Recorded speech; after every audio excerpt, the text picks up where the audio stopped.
All right, hello and welcome back where we are using models to multiply a decimal by a decimal.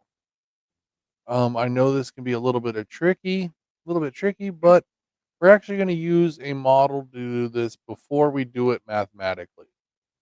So our first example is 4 tenths times 5 tenths. Now the students are learning today that they need to take our hundreds chart here and we are going to color in 4 tenths of this. Now there's 100. It's a 10 by 10 square. There are 100 little squares here. We're going to color in these 4 tenths to represent the first part of our number here. And then we're going to multiply by 5 tenths, but we're going to change it a little bit because we're going to come over here and we're going to change the color of our highlighter to make sure that our 4 tenths were left to right were rows. Now our 5 tenths are going to be columns. So we're going to color in 5 tenths. 3, 4, and 5. The whole point of this exercise is to one, show the uh the decimals being used on the 500 on the hundreds chart. Now that we've got our stuff colored in here, we are really only looking at what gets overlapped. So we have our 4 tenths here, and we have our 5 tenths here. How many's in this box? There's 1, 2, 3, 4, 5, 6, 7, 8, 9, 10, 11, 12, 13, 14, 15, 16, 17, 18, 19, 20. 4 tenths times 5 tenths equals 20 hundredths, or we can get rid of the 0, 2 tenths. Now, mathematically, if I have 4 tenths times 5 tenths, I'm going to forget about where the decimals are. I'm going to forget about that right now. I'm going to think to myself, 4 times 5, well, that's 20. My decimals now I have to do something with them. My decimals, one place value, two place values. There's 2 digits behind the decimals here, which means my answer needs to have 2 digits behind the decimals. Here we see that our answer is the same as we got up here. That's all there is to it. Nothing overly difficult. We're going to do another one here.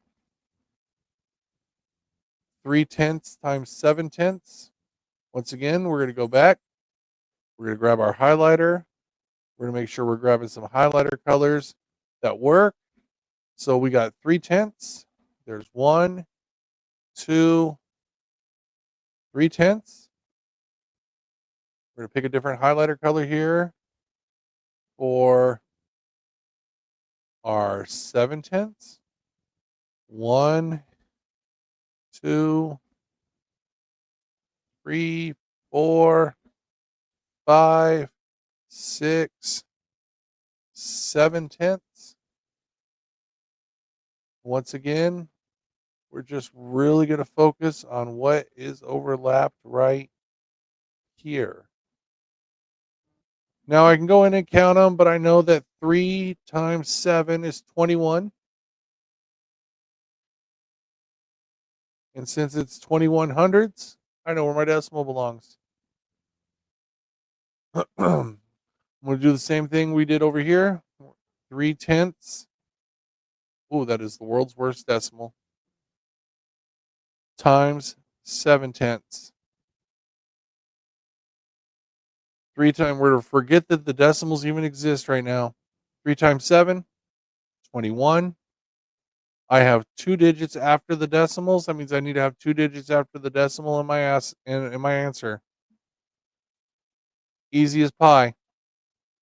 It's when we start using numbers that are greater than 1 to show these problems, such as, well, let's see what's number,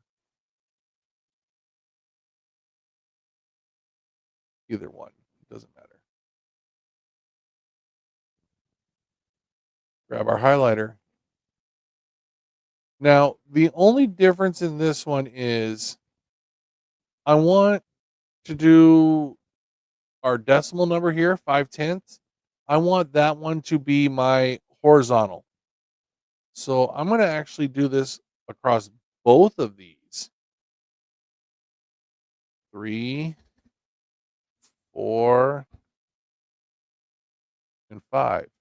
Because this 1 and 7/10 is multiplying by this. So this needs to stretch across both models. Now I'm going to change my highlighter marker again, my highlighter tool. Now I want to get rid of this 1 first, which means it's everything that's in this 10 by 10 square should be colored in.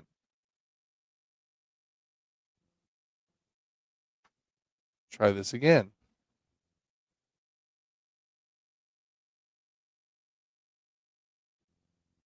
So this whole thing should be colored in because this 10 by 10 square represents 1. Okay. Now we have to take care of our 7/10, which means we're going to come over here. We're going to count 7 across. Go all the way down. This is our 7/10 right here.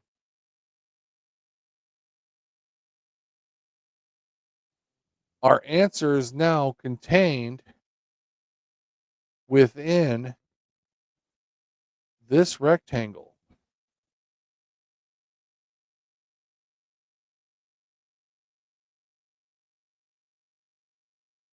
One, two, three, four, 5 by 17. There's 50 here and 35 here. We're going to add these together. 50 plus 35 is 85. And once again, it's in the hundredths. So I know that my answer's got to have 2 digits behind the decimal.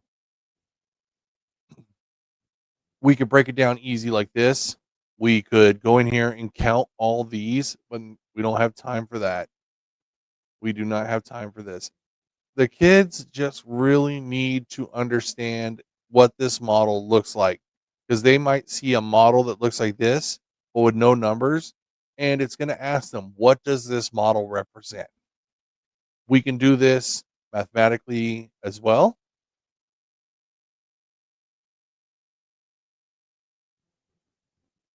One and 7/10 times 5/10. 7 times 5 is 35. 5 times 1 is 5, plus 3 is 8. I have 2 digits after my decimal. I should have 2 digits as well. One important note, anytime we multiply a whole number and a decimal by a number less than 1 but greater than 0, such as 5/10 here, our answer is going to be less than the whole number.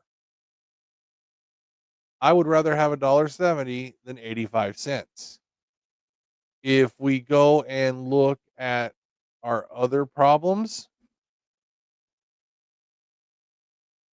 and we notice that, hey, 4/10 times 5/10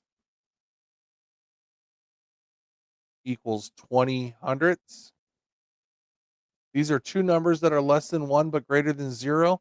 Our answer is going to be less than both of these factors. This is the equivalent of 40 cents. This is the equivalent of 50 cents. I'd rather have either of these than the 20 cents. So the students need to understand that, hey, 2 digits that are less than 1 when multiplied together actually decreases the value of of the number. It decreases the value. It's the weirdest thought. We've talked about this about, hey, we're multiplying. Shouldn't our numbers be greater? No, not when they're less than 1. The actual value of the number goes down. It gets less. Very important thing to think about. Have a good night.